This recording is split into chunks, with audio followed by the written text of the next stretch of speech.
Our world dazzles with beauty and culture, but beneath the surface lies a hidden landscape shaped by human behavior, corruption.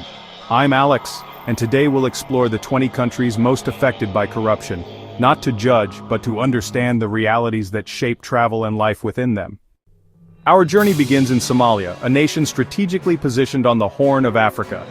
Here, decades of persistent conflict have not only eroded governance but also deeply scarred the social fabric.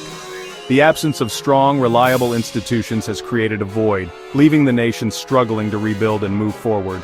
In this environment, corruption has become the norm rather than the exception, permeating various levels of society and hindering progress. It's a stark reality that affects daily life and economic development. For travelers venturing into this region, basic infrastructure is often severely lacking, making journeys challenging and unpredictable. Roads are frequently in disrepair, and essential services are unreliable. Furthermore, safety is significantly compromised due to ongoing instability and security concerns. The threat of violence and unrest looms, requiring constant vigilance. Navigating daily life, even simple tasks, can become unexpectedly complicated, often tangled in a web of unofficial payments and bureaucratic hurdles. Transparency is scarce, and informal transactions are commonplace. Despite these challenges, the warmth and resilience of the Somali people endure, offering a glimmer of hope amidst the difficulties. Their spirit remains unbroken, a testament to their strength. However, visitors must rely heavily on trusted local guides who possess invaluable knowledge of the terrain, customs, and potential risks. Their expertise is essential for safe passage. These guides help navigate a complex landscape where power is often unchecked, and the rule of law is weak. Understanding the local dynamics is crucial for avoiding trouble. Somalia serves as a stark reminder of how the collapse of institutions can have devastating consequences, leaving a nation vulnerable to exploitation and instability. In such circumstances, both citizens and visitors alike are left vulnerable to the whims of those who operate outside the bounds of established legal frameworks. This vulnerability extends to those who rule without accountability, perpetuating a cycle of corruption and hindering the development of a just and equitable society. In South Sudan, independence brought hope, but corruption quickly diverted oil wealth from the people, crippling development. Travel is difficult, roads are poor, amenities scarce, and bribes at checkpoints are common. Here, visitors witness firsthand how fragile governance and systemic graft overshadow a nation's natural beauty and cultural richness. Syria, a land steeped in history and ancient lore, a place where civilizations have risen and fallen, leaving behind echoes of their grandeur. Once a cradle of civilization, a vital crossroads of cultures and empires, its soil has nurtured innovation, art, and profound philosophical thought for millennia. From the earliest settlements to the rise of powerful kingdoms, Syria has been a beacon of progress. But now, this vibrant tapestry is fractured by the ravages of war and the insidious grip of corruption, tearing apart the very fabric of society. The conflict has left deep scars, both visible and invisible, on the Syrian people and its landscape. The nation's power is fragmented among warring factions, each vying for control, creating a complex and dangerous landscape where stability seems like a distant dream. The struggle for dominance has further exacerbated the suffering of ordinary citizens. Ancient sites like Palmyra and Aleppo, once symbols of Syria's rich cultural heritage and architectural prowess, are now scarred beyond recognition or rendered completely inaccessible, their treasures lost to the destructive forces of conflict. These losses represent not only physical damage but also a profound cultural tragedy. Travel is fraught with danger, a constant negotiation of shifting allegiances and ethical dilemmas, where every journey carries significant risk.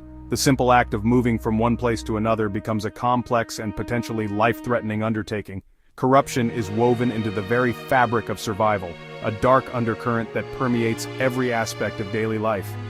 Bribes and shifting allegiances become the currency of necessity, a means to navigate the treacherous landscape and secure basic needs, dictating access, safety, and even the possibility of survival in a world where the lines between right and wrong have become blurred. Syria stands as a stark and heartbreaking reminder of how conflict and corruption, when left unchecked, can not only erase a nation's future prospects, but also obliterate its irreplaceable past, leaving behind a void that may never be truly filled. Yemen's civil war has created a humanitarian disaster, collapsing governance and fueling corruption at every level. travel is nearly impossible. Risks of violence and kidnapping are extreme, and even aid is manipulated for power. Yemen's wonders remain hidden, isolated by conflict and corruption that sever its connection to the world.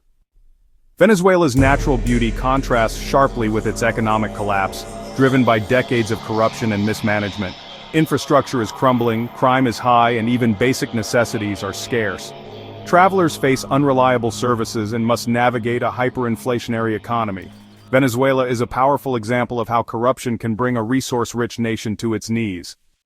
Sudan's rich history is overshadowed by decades of authoritarian rule and corruption, leaving most citizens impoverished.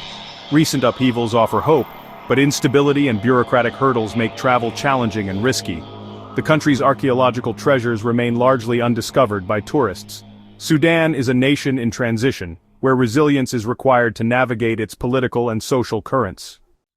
Equatorial Guinea, a nation nestled on the west coast of Africa, presents a compelling paradox. On paper, this small country is remarkably wealthy, a testament to its abundant oil reserves. However, the reality on the ground paints a different picture. While oil revenues have undoubtedly brought significant wealth into the nation, that wealth is overwhelmingly concentrated among a small, ruling elite, leaving the vast majority of the population struggling to benefit from the country's natural resources. The distribution of wealth is severely skewed. Venture outside the capital city, and the stark contrast becomes even more apparent. Infrastructure in rural areas is often poor or non-existent, with limited access to basic services like clean water, healthcare, and education. Furthermore, gaining entry into Equatorial Guinea can be a challenging process. Entry is tightly controlled, with stringent visa requirements and security measures in place. Once inside, visitors often find themselves confined to government-approved areas, limiting their ability to explore the country freely and independently. This controlled environment makes it difficult to gain a true understanding of the everyday lives of ordinary citizens. Authentic cultural experiences are rare and difficult to come by, as independent travel and interaction with local communities are often restricted. Adding to this sense of unease, surveillance is pervasive, with a visible presence of security forces and monitoring systems throughout the country. In many ways, Equatorial Guinea is a striking example of how corruption and mismanagement can create a facade of prosperity, masking the underlying issues of poverty and inequality. The nation serves as a cautionary tale, highlighting the devastating impact of wealth disparity and the challenges of achieving equitable development in resource-rich nations, where a select few benefit immensely while the majority are left behind. Afghanistan's rich heritage has been devastated by decades of conflict and corruption, making travel nearly impossible. The return of the Taliban has heightened risks, and cultural treasures remain endangered. Afghanistan is a place to mourn what's lost and hope for a future where its people can share their heritage again. North Korea is the ultimate controlled travel experience. Visitors are always monitored and every interaction is scripted. The regime uses tourism to reinforce its isolation, hiding widespread poverty and repression. Independent exploration is impossible. The country is a gilded cage. North Korea exemplifies how a state can use tourism to project an illusion while concealing harsh realities. Libya's ancient ruins and Sahara landscapes are overshadowed by chaos and civil war since the fall of its dictatorship. Rival factions and militias control territory, making travel extremely dangerous and unpredictable. Cultural heritage sites are at risk, and tourism is virtually non-existent. Libya illustrates how the collapse of corrupt regimes can lead to even greater instability and loss. Haiti's vibrant culture and proud history are undermined by entrenched corruption and repeated crises. Infrastructure is poor, security is a concern, and progress is continually derailed. Haiti is a moving example of how generations of graft can trap a nation in hardship despite its resilience. Guinea-Bissau's natural beauty is overshadowed by political instability and its role as a hub for drug trafficking. Corruption permeates the state, and organized crime adds invisible risks for travelers. The country shows how weak governance can allow transnational crime to corrode institutions and threaten stability. The Democratic Republic of the Congo is rich in resources but plagued by conflict and corruption. Infrastructure is lacking and travel is arduous, with frequent demands for bribes and shifting security. Natural wonders like Virunga exist in isolation, contrasting with the struggles of the Congolese people. The DRC is a tragic paradox: immense wealth, yet deep poverty and instability. Burundi's beauty and culture are overshadowed by political repression and corruption that stifle development. Security is tight, movement is restricted, and tourism infrastructure is minimal. Burundi exemplifies how fear and graft can isolate a nation and deter investment. Chad's dramatic landscapes hide a nation shaped by rebellion, authoritarianism, and oil-fueled corruption. Security is precarious, travel is logistically challenging, and access to natural wonders requires serious preparation. Chad's treasures remain locked away by instability and the misuse of resources. The Central African Republic is rich in resources but torn apart by coups, violence, and the collapse of state authority. Armed groups exploit resources and corruption is the norm, making travel life-threatening. Conservation areas are rare safe havens protected by those risking their lives.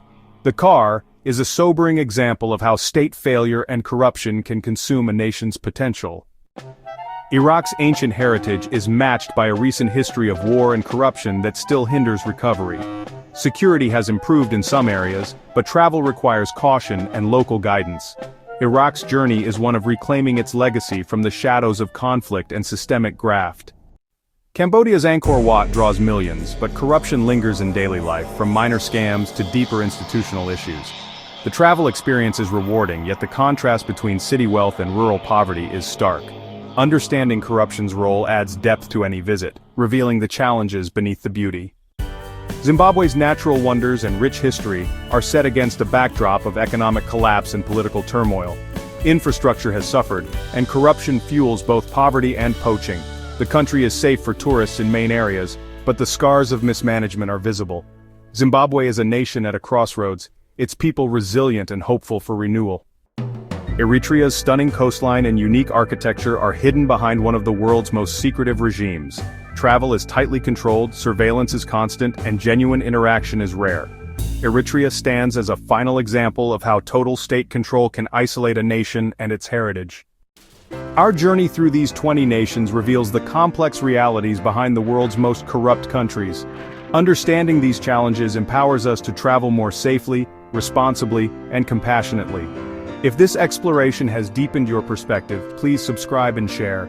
Your support enables more thoughtful content.